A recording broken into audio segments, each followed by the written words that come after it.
Здравствуйте, дорогие зрители! Я вас приветствую на своем канале. Германия выделила Таджикистану 1 000 000 евро для защиты населения от коронавирусной инфекции. Предполагается потратить средства на закупку средств индивидуальной защиты, медицинского оборудования и обучение медицинских сотрудников для борьбы с распространением коронавируса.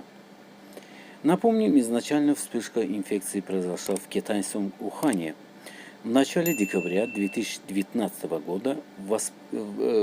Впоследствии вирус быстро распространился за предел КНР, в связи с чем ВОЗ официально объявила о пандемии коронавируса в мире.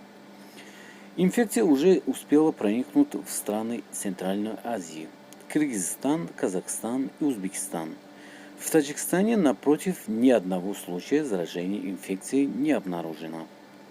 Несмотря на это, накануне власти республики приняли решение о приостановке международного авиасообщения с другими странами для противостояния проникновения коронавируса на территорию страны. Что вы думаете об этом? Пишите в комментариях, ставим лайки и подписываемся на канал.